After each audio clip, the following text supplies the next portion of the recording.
Hi, I recently decided to abandon my blog and to start focusing on making videos instead. There's a handful of reasons, and I guess that's what my first vlog episode is going to be about. But before I get into that, I just kind of wanted to give an introduction to myself. My name is Brandon. I'm 29. I work as an engineer, sort of. Basically, I stare at Excel for 40 hours a week. It's not very glamorous, but pays the rent. I live here. It's a little bit cramped. I call it the box. It's just me here and it suits my needs, at least for now. It's funny because I work in a cubicle, so after I leave my work box, I get to come home to my home box. That's kind of what my life is for a lot of the time. I have other things going on as well, but a lot of it is just alternating between two boxes where I spend most of my time.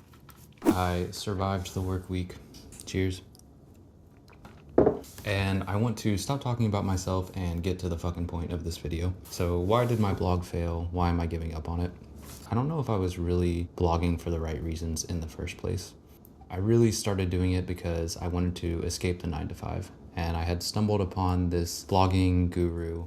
He made it sound so easy. I mean, he's built successful blogs in the past and been able to make a living on them. He made it sound like it's just set up a website, use ChatGPT, publish a whole bunch of articles, join an affiliate program, and make money through a newsletter and be rich and live happily ever after. I thought, okay, yeah, that sounds great. Why don't I start doing that? I wasn't really running an actual blog. What it really was more of like a product review site. I was reviewing fishing tackle. And I was going in like really, really deep with it. I was like measuring out the sizes of different hooks and baits and stuff like that, putting them on a scale, getting the weight of them, making these nice little infographics for them. The idea was to essentially build like almost like a database where you can go and look up a specific hook and see a whole bunch of baits that I reviewed that matched that specific hook. And I thought it was the most revolutionary idea. I thought it was going to change the way that people research fishing tackle and shop for fishing tackle online. I started it back in February 2024, spent like every second of my free time working on it. I eventually realized that I was the only person who thought about fishing tackle this way. I wasn't really making content that other people would actually find useful. Yeah, I kind of had to delete everything off of the internet. By the time I was deleting stuff, I probably had like 100 different pages on the website, maybe even 200. I can't remember, honestly. And it really hurt to just like, all this effort that I put into it, I just had to get rid of it all.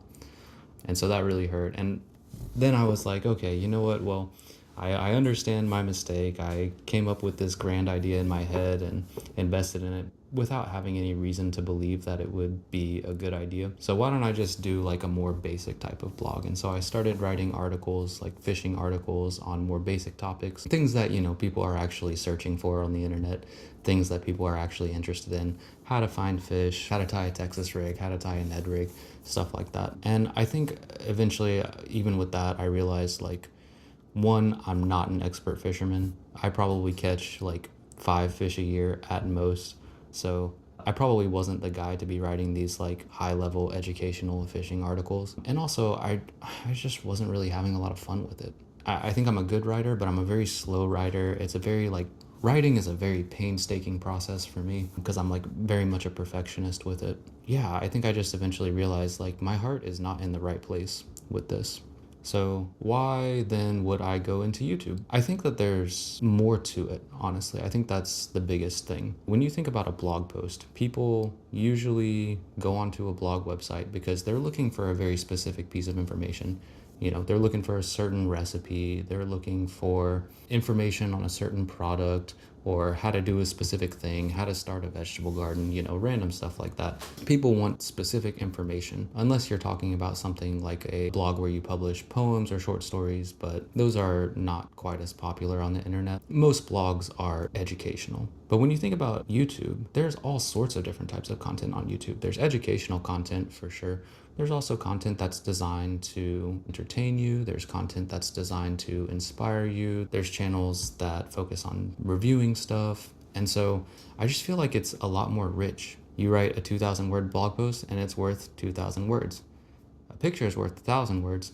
If you film at 24 frames per second, that's 24,000 words per second that you're delivering. Obviously, it doesn't actually work that way, but you get the idea.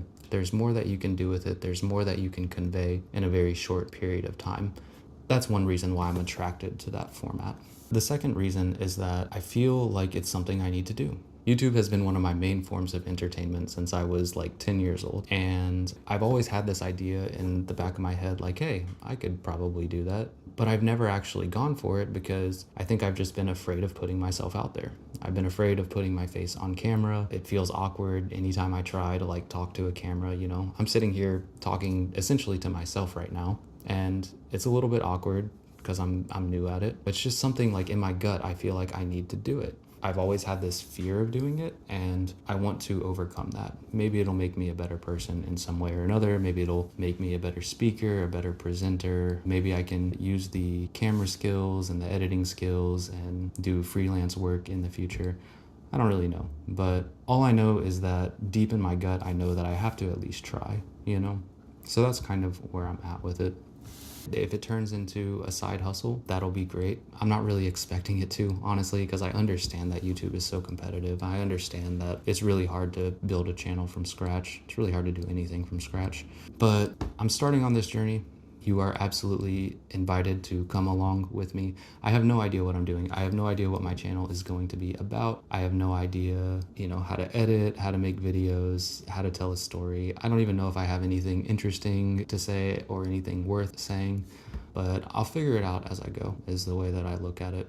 It's a very different approach to the approach that I took with blogging, where I had this great idea in my head. I wanted to try to execute it and have it change the world, versus at this point, I'm just like, you know what, fuck it. I'm just gonna start putting stuff on the internet, seeing what happens. Yeah. If you guys are in a similar boat, I would love to know down in the comments. If you feel sick of the 9 to 5, maybe, if you are thinking about giving up on your blog, if you're thinking about starting a YouTube channel, if you feel the fear of putting yourself out there, I would love to know that I'm not alone on this journey. So definitely reach out, let me know.